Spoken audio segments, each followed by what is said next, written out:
Hello, here is today's lecture, and we have university physics again.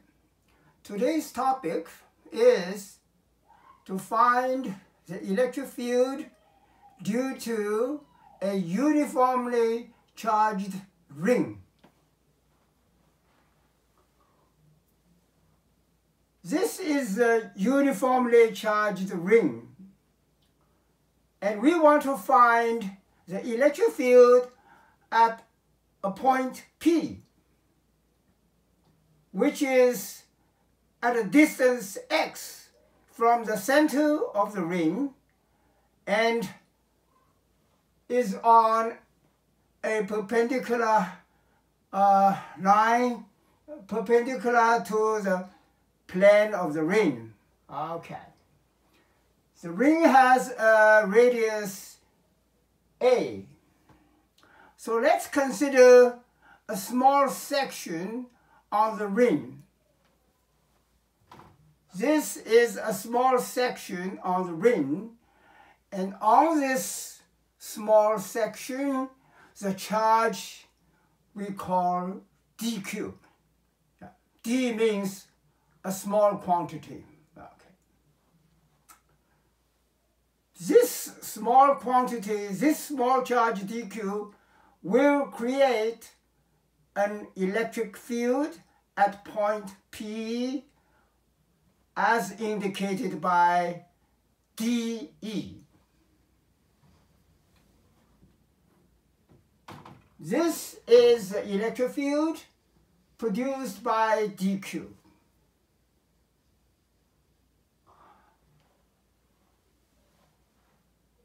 The x component is the cosine of dE, cosine theta. So what is dE? You can find the dE just using the Coulomb's law.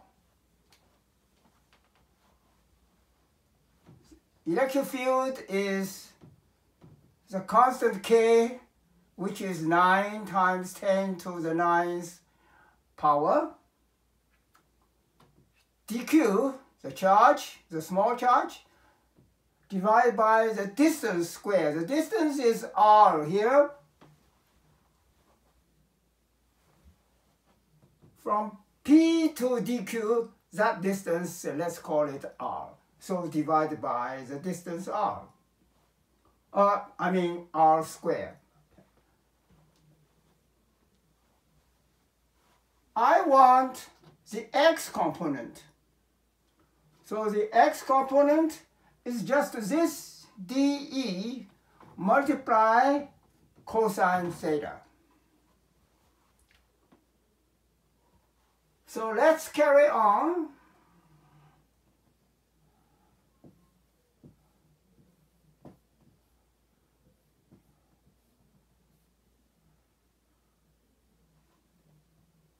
dE is this.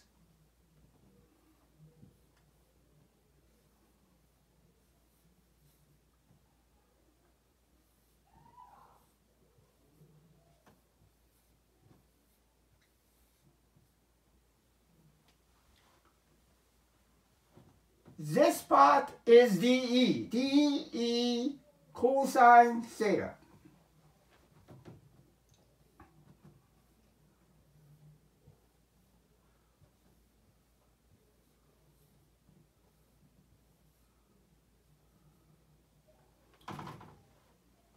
What is cosine theta? Cosine theta is adjacent divided by hypotenuse.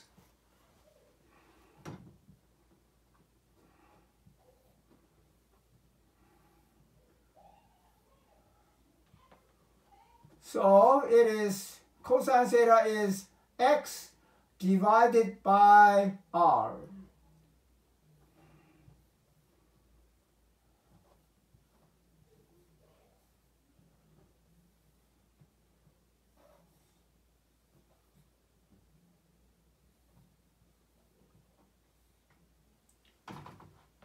So this is my result. And I say this is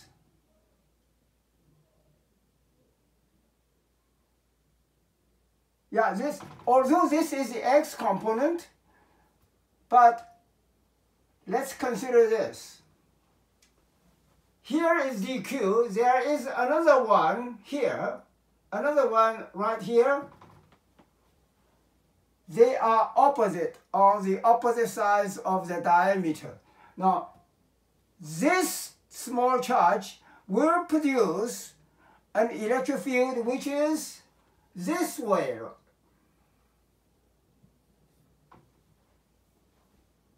So if you consider this small charge and this small charge together, then the electric field will be the sum of this dE and this dE.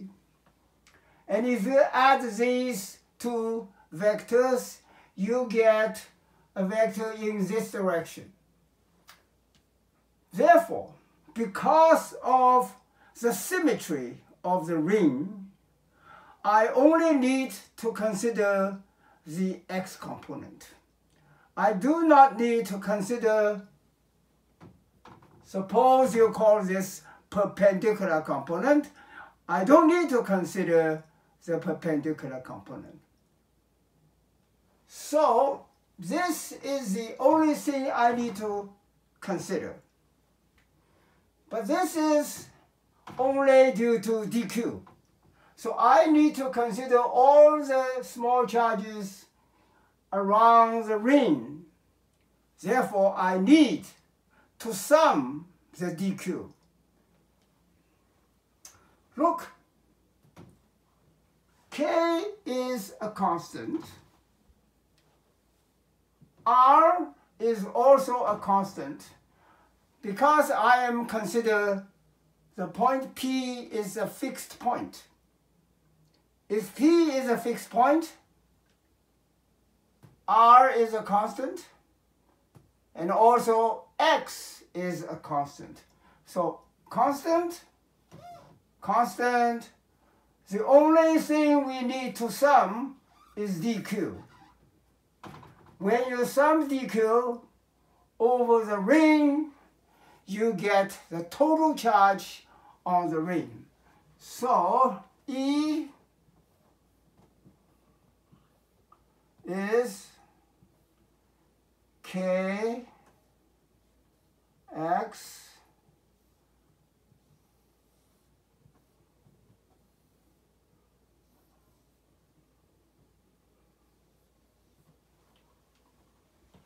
This is the final answer for the electric field. Q is the total charge on the ring. So this is the answer now.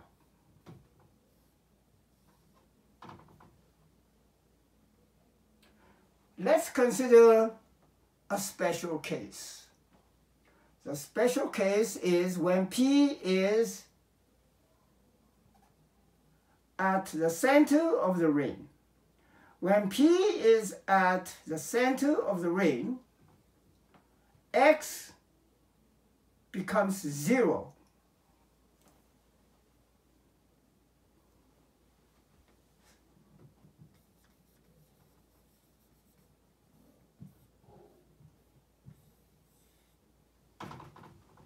When X is 0, is R 0? No, R is this. So when P is here, R becomes A. So R is not 0, but X is 0. Therefore, what is E? E is 0. At the center of the ring, there is no electric field. How about at far away from the center? How about when X is very, very large?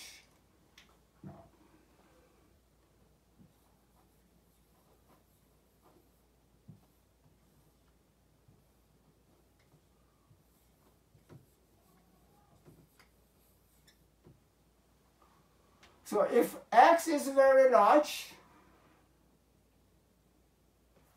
what is r? So I need to write r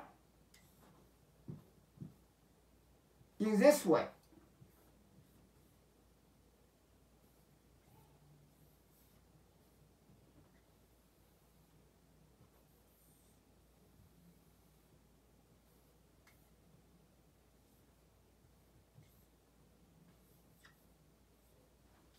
Sorry, this is not square root. This is cube.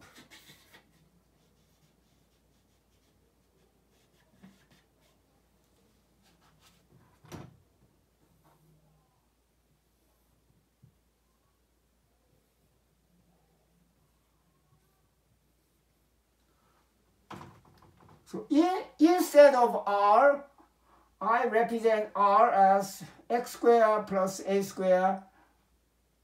R goes to cube, so x squared plus a squared goes to the power 3 over 2. Now we consider x is very large.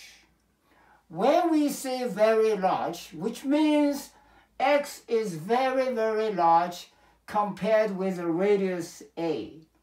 Therefore, this is very large. This is negligible compared with x. So I can consider this term as 0. Then x squared goes to the power 3 over 2. The denominator is x cubed.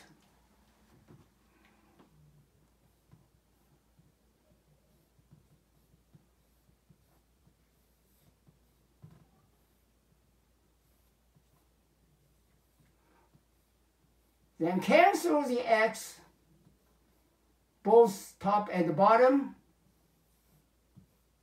I get this. What is this? This is the electric field due to a point charge at a distance x from the point. So this becomes the formula for a point charge. And this should be true. You see, when the P is so far away, the ring does not look like a ring. The ring just looks like a point because x is so far away. Therefore, the electric field should become the electric field due to a point charge. So that's the electric field due to a ring. Now, let's discuss how the electric field changes as the distance x changes. Okay, let's erase something. Let's leave this expression. Let's erase everything else. Okay.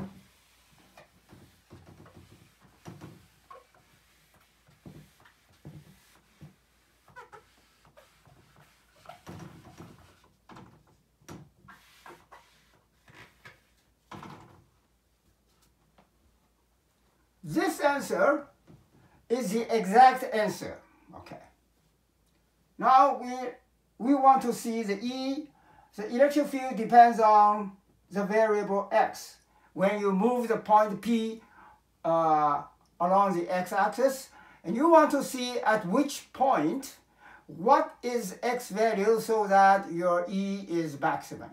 Then you need to do calculus. Find the derivative and let the derivative equal to 0. That's how you find the maximum point. So let's do that.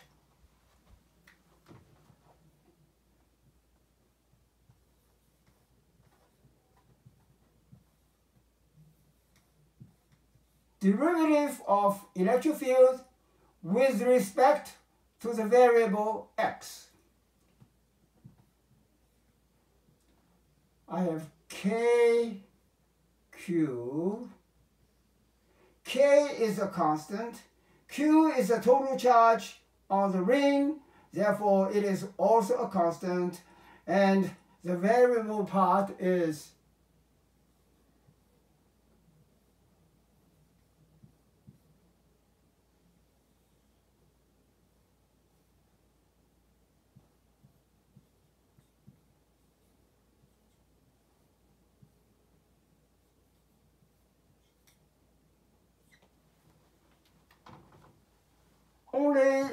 only this part contains the variable x.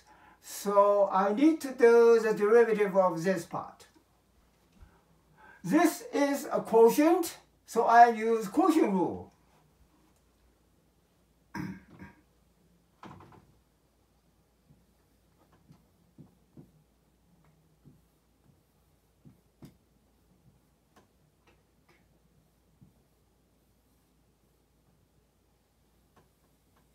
The quotient rule says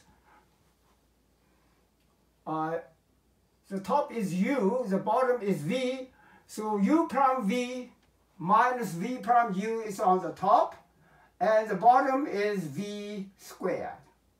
So u prime is 1 times v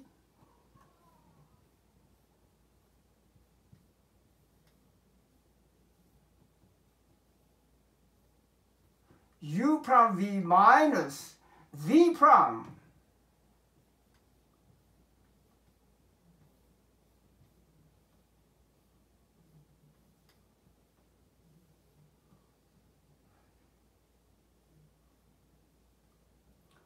u prime v minus v prime u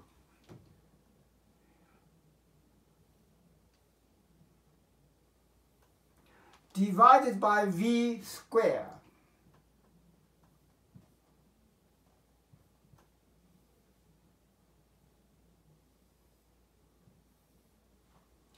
If I square this, the 2 disappears, I only have the power 3.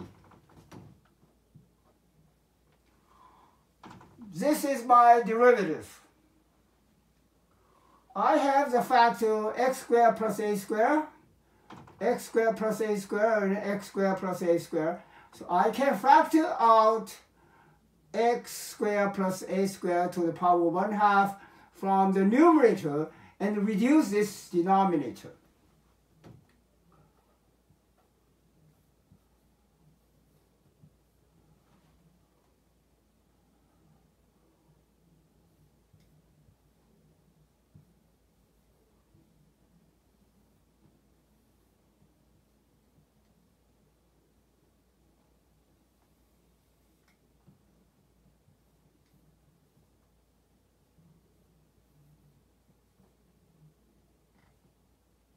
Oops, I made a mistake.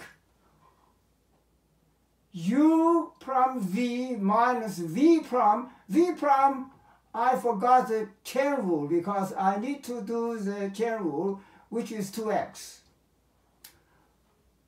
Which is 2x times, this is u prime v minus v prime, this is v prime u. U is just x. Sorry, I forgot the chain rule. So I factor out this, and you see the 2 and the 2 cancels. I have 3x squared.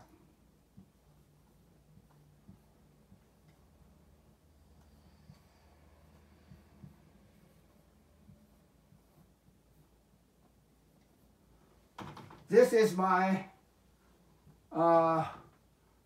simplify the numerator, I get this. I don't need this anymore, so I erase it. And I have KQ.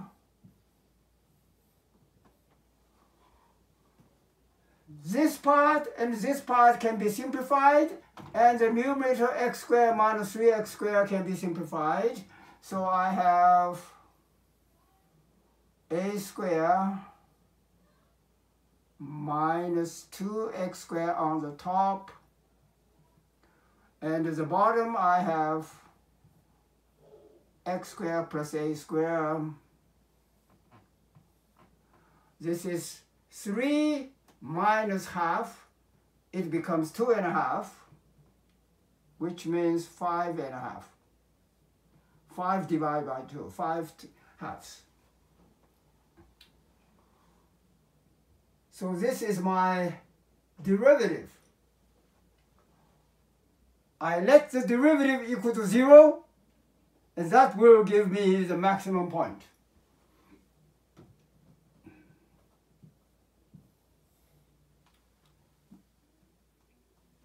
This whole thing equals 0 means the numerator equals 0.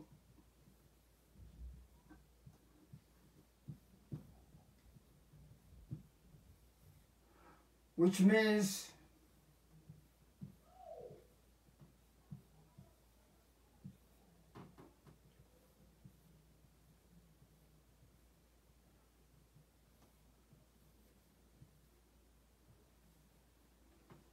so x equals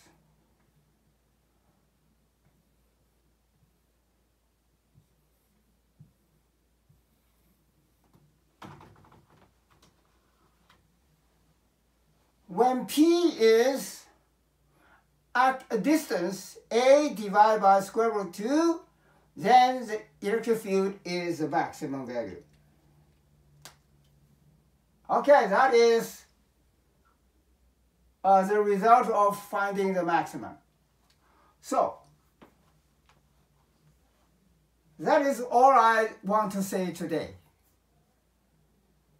Okay, the next lesson will be to find the electric field due to a uniformly charged disk. Not a ring anymore. Disk. That's the next lesson. Thank you for watching. See you next lesson. Goodbye.